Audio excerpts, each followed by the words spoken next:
आपका अपना YouTube channel संतोष नायक electrician के यूट्यूब चैनल में आप सभी का स्वागत है दोस्तों। तो आज हम सीखेंगे कि एसी सप्लाई को डीसी सप्लाई में कैसे रेक्टिफाई करते हैं। तो दोस्तों इससे पहले एक बात जान लीजिए कि मैक्सिमम जो आजकल जो हमारे डोमेस्टिक एप्लायंस हैं तो वो अधिकतर हमारे एसी सप्लाई से ही वर्क करते हैं। तो लेकिन फिर भी हमें डीसी सप्लाई की ज़रूरत क्यों पड़ती है। तो जैसे कि आप सभी जानते हो कि लाइट जब भी हमारी चली जाती है तो हमारे घरों में इन्वर्टर वगैरह लगे रहते हैं। तो इन्वर्टर से एक हमारी बैटरी भी जुड़ी रहती है। तो इन्वर्टर क्या काम करता है कि डीसी सप्लाई को एसी सप्लाई में कन्वर्ट कर देता है। लेकिन डीसी सप्लाई को एसी सप्लाई में कन्वर्ट करने के लिए हमारे पास डीसी सप्लाई भी तो होनी चाहिए। तो जब हमारे पास एसी करंट रहता है तो एसी को डीसी कन्वर्ट करने के लिए हमें एसी से डीसी करंट को कन्वर्ट कर लेते हैं, जिससे कि हमारी बैटरी चार्जिंग होती है। और बैटरी से ही हम एक इन्वर्टर जोड़ देते हैं। तो इन्वर्टर क्या काम करता है कि डीसी करंट को एसी करंट में कन्वर्ट कर देता है। तो बेसिकली जो हम डीसी सप्लाई यूज करेंगे तो जैसे कि बैटरी चार्जिंग हो गया, और आजकल जो आपने देखा हो कि मोबाइल फ़ोन चार्जर वगैरह हमारे डायरेक्ट 230 वोल्ट एसी सप्लाई पे नहीं वर्क कर सकते। तो उसके लिए हमें क्या करना है कि एसी से डीसी सप्लाई में हमें उसको रेक्टिफाई करना पड़ता है। तो जान लेते हैं कि रेक्टिफाई करने के लिए हमें कौन कौन से कंपोनेंट की ज़रूरत पड़ेगी। तो सबसे पहले जैसे कि आप देख पा रहे हो स्क्रीन के सामने मैंने कुछ कंपोनेंट रखे हुए हैं। ये मैंने 3 आईसी रखी हुई हैं, जो एक 12 वोल्ट के लिए आईसी है, और एक 9 वोल्ट के लिए है, और एक 5 वोल्ट के लिए है। और जैसे कि ये आप देख पा रहे हो ये कैपेसिटर रखा हुआ है सामने। ये 470 माइक्रोफैराड और 25 वोल्ट का हम एक कैपेसिटर यूज करेंगे, और एक 100 यूएस माइक्रोहेनरी का एक इंडक्टर यूज करेंगे। और ये एक हमारा 1 माइक्रोफैराड का 63 वोल्ट का हम कैपेसिटर यूज करेंगे, और एक कैपेसिटर हम ये यूज करेंगे। तो ये 0.33 माइक्रोफैराड का कैपेसिटर है। तो ये मैंने इसलिए यूज करा है क्योंकि मैं इस सर्किट में कहीं भी ट्रांसफार्मर का यूज नहीं करने वाला हूं। तो डायरेक्ट मैं एसी सप्लाई को 230 वोल्टेज सप्लाई को डीसी सप्लाई में कन्वर्ट करूंगा। तो दोस्तों जैसे कि आप सभी जानते हो कि हाई वोल्टेज को लो वोल्टेज में कन्वर्ट करने के लिए हमें ट्रांसफार्मर की ज़रूरत होती है। तो लेकिन ट्रांसफार्मर हम यहाँ यूज नहीं करेंगे इस सर्किट में। तो मैं केवल कैपेसिटर ही यूज करूँगा। तो इससे कि हमारा एक तो कॉस्ट बचेगा और एक हमारा मेंटेनेंस भी बचेगा। तो चलिए दोस्तों शुरू करते हैं। तो जैसे कि आप देख पा रहे हो ये कैपेसिटर है, 0.33 माइक्रोफैराड कैपेसिटर है, और ये 1 मेगा ओम का रेजिस्टेंस है, और एक ये 100 ओम का रेजिस्टेंस है। 4 हम डायोड यूज करेंगे, और ब्रिज रेक्टिफायर के थ्रू हम इसमें डीसी सप्लाई बनाएंगे। जो डीसी सप्लाई हम बनाने के बाद जैसे कि आप देख पा रही है 12 वोल्ट की ये एलईडी है हमारी, है 2.4 वाट की। तो जब डीसी सप्लाई हमारी बन जाएगी तो उसके बाद हम इस एलईडी को ऑन करके देखेंगे। तो ये जो आईसी आप देख रहे हैं ये एक वोल्टेज रेगुलेटिंग आईसी है, जो कि हमें आउटपुट में जैसे कि ये आईसी है तो ये आउटपुट में हमें 5 वोल्ट डीसी सप्लाई देगी, और ये जो आईसी है ये हमें आउटपुट में 9 वोल्ट सप्लाई देगी, और ये जो आईसी है ये हमें आउटपुट में 12 वोल्ट डीसी सप्लाई देगी। तो 230 वोल्टेज से डायरेक्टली 12 वोल्ट में कन्वर्ट करने के लिए हमें वोल्टेज रेगुलेटिंग आईसी की जरूरत तो पड़ेगी। तो चलिए शुरू करते हैं। तो इससे पहले मैं आप लोगों को सर्किट दिखा देता हूँ इसका कि हमें किस तरीके से इस सर्किट में इन कंपोनेंट को लगाना है। तो जैसा कि आप देख पा रहे हो कि ये कुछ सर्किट इसका इस तरीके से है कि ये हमारा फेस वायर है। फेस वायर से ही मैंने एक कैपेसिटर कनेक्ट किया हुआ है 0.33 माइक्रोफैराड का, और उसके पैरेलली मैंने एक 1 मेगा ओम का एक रेजिस्टेंस कनेक्ट किया हुआ है। और ये जो न्यूट्रल वायर है, न्यूट्रल वायर से भी मैंने एक 100 ओम का रेजिस्टेंस कनेक्ट किया हुआ है। और ये 1 2 3 4 4 हम डायोड यूज करेंगे क्योंकि हम ब्रिज रेक्टिफायर बना रहे हैं। तो दोस्तों जैसे ही हम यहाँ से सप्लाई देंगे तो एसी सप्लाई में हमारी पोलरिटी होती है। तो जैसे ही हमारा करंट यहाँ आएगा डायोड पर, तो ये क्या काम करेगा, ये डायोड हमारा फॉरवर्ड बेस में काम करेगा। तो जब ये डायोड हमारा फॉरवर्ड बेस में काम करेगा तो ये करंट को आगे जाने देगा, और ये वाला जो डायोड है ये हमारा रिवर्स बेस में काम करेगा। तो जब ये डायोड रिवर्स बेस में काम करेगा तो करंट को ये आगे नहीं जाने देगा। दोस्तों ये रिवर्स बेस में इसलिए काम करेगा क्योंकि जो हमारी एसी सप्लाई होती है तो एसी सप्लाई में हमारे साइकिल चेंज होते हैं, तो जब ये फॉरवर्ड बेस में काम करेगा तो ये रिवर्स बेस में काम करेगा। जब ये रिवर्स बेस में काम करेगा तो साइकिल जो एसी करंट का साइकिल है वो चेंज हो जाएगा। जब ये रिवर्स बेस पे काम करेगा तो ये हमारा फॉरवर्ड बेस में काम करेगा।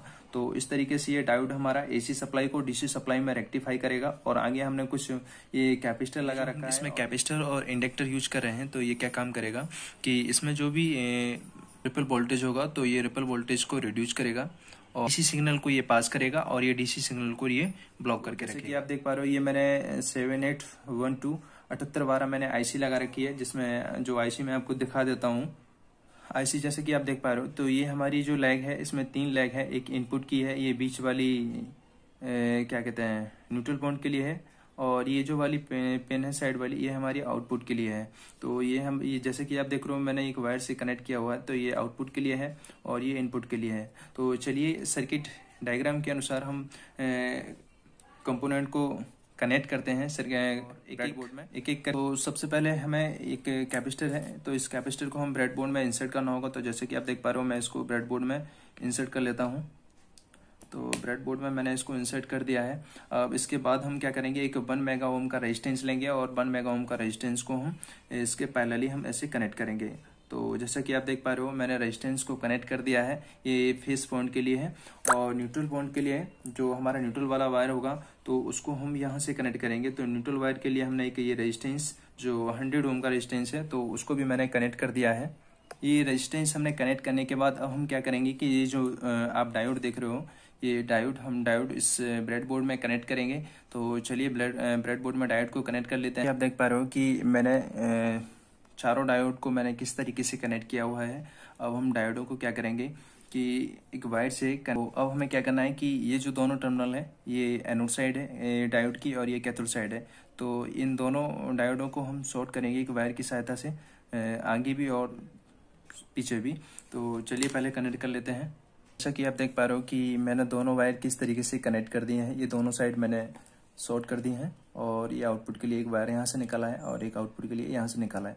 अब हम क्या करेंगे, ये जो पॉइंट है, इस पॉइंट से हम एक इंडक्टर जो 100 यूएच का है तो उसको कनेक्ट करेंगे सीरीज में। इंडक्टर हमने कनेक्ट कर दिया है। अब हम क्या करेंगे कि इंडक्टर और इस पॉइंट के पैरेलली हम एक कैपेसिटर है, ये जो 470 माइक्रोफैराड का है, तो इसको कनेक्ट करेंगे हम।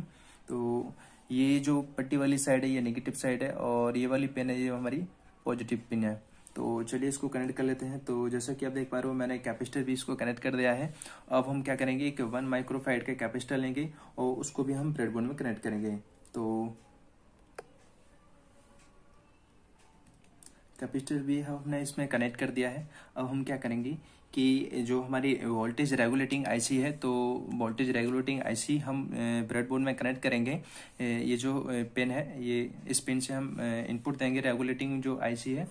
तो चलिए आईसी को इनपुट देते हैं। जैसा कि आप देख पा रहे हो कि मैंने ब्रेडबोर्ड में जो रेगुलेटिंग आईसी है तो उसको मैंने कनेक्ट कर दिया है। तो ये जो वाली पिन है, ये पिन, तो इस पिन को मैंने इनपुट दिया है और इस तो अब हम क्या करेंगे कि ये जो बीच वाली लेग है, तो इस बीच वाली लेग को हम नेगेटिव सप्लाई से इसको कनेक्ट करेंगे। यहाँ से एक वायर कनेक्ट करेंगे। तो चलिए यहाँ से वायर को कनेक्ट कर लेते हैं और इसको नेगेटिव सप्लाई से इसको कनेक्ट करते हैं। तो जैसा कि आप देख पा रहे हो कि मैंने नेगेटिव वायर इनसे कनेक्ट कर दी है आईसी से, तो रेगुलेटिंग आईसी। अब हम क्या करेंगे कि ये जो दोनों आप आईसी देख रहे हो, इन दोनों आईसीओ को भी हम कनेक्ट करेंगे और इनको ये वाली जो वायर मैंने कनेक्ट करके, ये हमारी ग्राउंड मैंने न्यूट्रल पॉइंट से इसको कनेक्ट कर रखा है। तो दोनों आईसी को हम कनेक्ट कर देते हैं।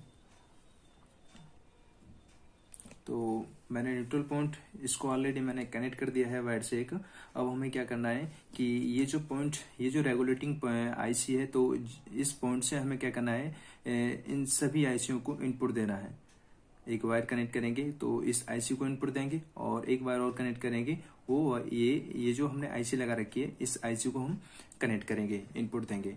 तो चलिए इनपुट देते हैं पहले। तो जैसा कि आप देख पा रहे हो कि मैंने तीनों आईसी 12 वोल्ट, 5 वोल्ट और 9 वोल्ट, ये वाली जो आईसी हमने कनेक्ट करके, ये हमारी 12 वोल्ट की है और ये वाली जो सेकंड नंबर की आईसी है हमारी 9 वोल्ट डीसी आउटपुट सप्लाई देगी और ये जो हमने कनेक्ट करके है ये हमारी 5 वोल्ट डीसी सप्लाई देगी। तो 5 वोल्ट हमें डीसी सप्लाई मिलेगी कहाँ से, ये जो वाली पिन है आउटपुट की, तो ये वाली आउटपुट पिन से एक वायर टच करेंगे और एक हम न्यूट्रल वायर से कनेक्ट करेंगे। और उसके बाद इसका वोल्टेज का मेजरमेंट करेंगे कि हमें डीसी आउटपुट 5 वोल्ट मिल रहा है कि नहीं मिल रहा है। तो इस आईसी पे हमें कनेक्ट करते ही हमें 5 वोल्ट डीसी मिलना चाहिए। और ये जो आउटपुट की पिन है यहाँ हमें कनेक्ट करते ही हमें 9 वोल्ट डीसी आउटपुट मिलना चाहिए। और ये वाली जो वोल्टेज रेगुलेटिंग आईसी मैंने कनेक्ट कर रखी है, यहाँ मुझे वायर कनेक्ट करते ही जब मैं इसका वोल्टेज मेजरमेंट करूंगा तो यहाँ मुझे 12 वोल्ट डीसी आउटपुट में मिलना चाहिए। तो जैसे कि आप देख पा रहे हो कि मैंने एलईडी रखी हुई है, तो मैं इस एलईडी को पहले कनेक्ट करूंगा 12 वोल्ट डीसी सप्लाई से। तो देखता हूं और उसके बाद हम क्या करेंगे कि इसका वोल्टेज मेजरमेंट करेंगे। तो चलिए इसको पहले, ये जो एलईडी मैंने लगा रखी है तो इसको कनेक्ट करेंगे और इसको डीसी सप्लाई पे ऑन करेंगे। देख पा रहे हो कि मैंने एलईडी को कनेक्ट कर दिया है और ये 12 वोल्ट डीसी सप्लाई से चलने के लिए है और ये 2.4 वाट की एलईडी है। अब हम क्या करेंगे, ये जो दो इनपुट हमने यहाँ वायर कनेक्ट करेंगे और उसको हम क्या करेंगे कि डायरेक्ट 230 वोल्ट एसी सप्लाई से इसको कनेक्ट करेंगे। तो पहले हम यहाँ इनपुट के लिए दो वायर कनेक्ट कर लेते हैं। आप देख पा रहे हो कि मैंने इनपुट के लिए दो वायर कनेक्ट कर दिए हैं। अब हम क्या करेंगे, ये जो प्लग है इस प्लग को हम डायरेक्ट 230 वोल्ट एसी सप्लाई से कनेक्ट करेंगे। तो चलिए हम एसी सप्लाई से इसको कनेक्ट कर लेते हैं और ब्रेडबोर्ड के थ्रू हम इसको सप्लाई देते हैं। तो जैसे कि आप देख पा रहे हो,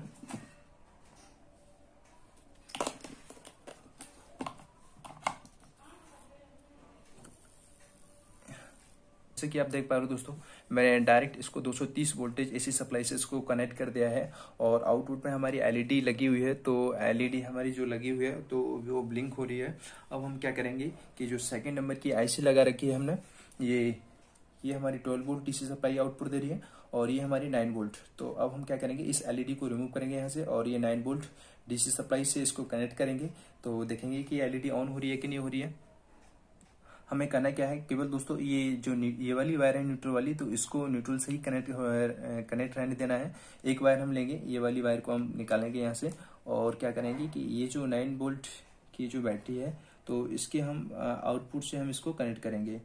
ठीक है, जैसे कि आप देख पा रहे हो कि मैंने जो सेकंड नंबर की जो 9 वोल्ट की वोल्टेज रेगुलेटिंग आईसी मैंने कनेक्ट कर रखी है, तो उससे मैंने एलईडी को कनेक्ट कर दिया है। अब हम क्या करेंगे, इसको फिर से हम एसी सप्लाई से कनेक्ट करेंगे और देखेंगे कि एलईडी हमारी ऑन हो रही है।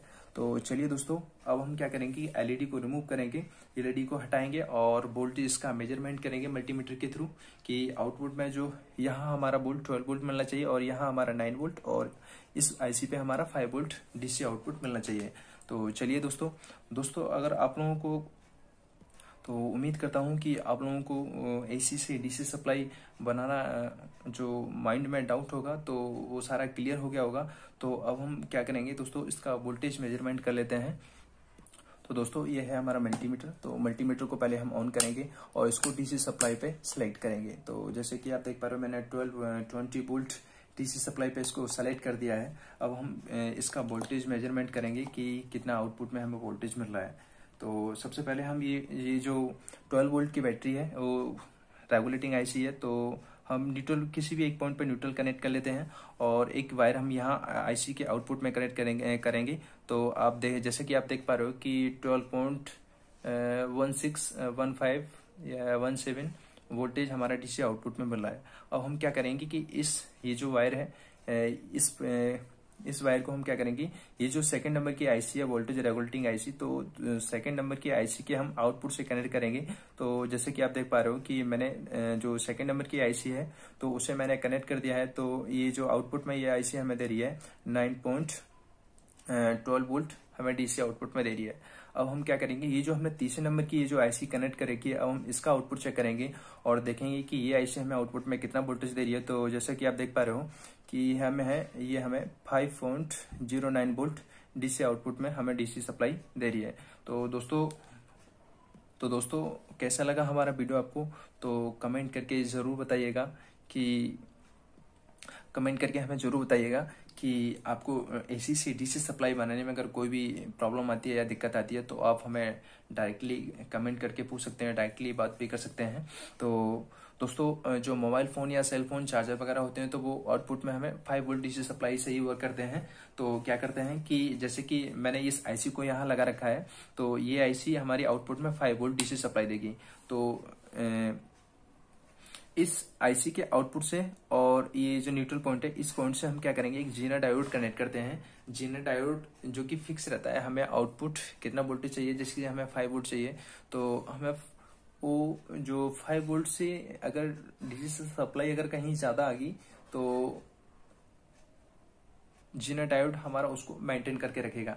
अब बात आती है कि दोस्तों हमें 5 वोल्ट डीसी सप्लाई की जरूरत कहाँ है और 9 वोल्ट डीसी सप्लाई की जरूरत कहाँ है और ये 12 वोल्ट डीसी सप्लाई की जरूरत कहाँ है। तो दोस्तों 12 वोल्ट बैटरी चार्जिंग के लिए, 12 वोल्ट या 24 वोल्ट की भी हमें सप्लाई की जरूरत होती है। तो कहीं हमें जैसे कोई सर्किट बनाना है तो सर्किट में जो अलग अलग तरह की आईसी होती हैं तो अलग अलग वोल्टेज पे वो वर्क करती हैं। तो कोई आईसी हमारी 12 वोल्ट पे भी वर्क कर जाती है और कोई हमारी 9 वोल्ट पे भी वर्क कर जाती है और कोई हमारी 5 वोल्ट पे भी वर्क कर जाती है। तो दोस्तों जितना हमें करंट चाहिए, तो करंट हमें जैसे कि हमें चार्जर बनाना है, चार्जर है तो चार्जर के लिए हमें कितना करंट चाहिए उस बैटरी के लिए, तो वो डिपेंड करता है कि ये जो हमने कैपेसिटर कनेक्ट कर रखा है और ये कैपेसिटर कनेक्ट कर रखा है और ये जो इंडक्टर कनेक्ट कर रखा है, तो इनकी वैल्यू में थोड़ा सा परिवर्तन हो जाता है और उसी बेस पे हमें आउटपुट में करंट और वोल्टेज मिलता है। तो दोस्तों आज के लिए इतना ही और मिलते हैं अगली वीडियो में।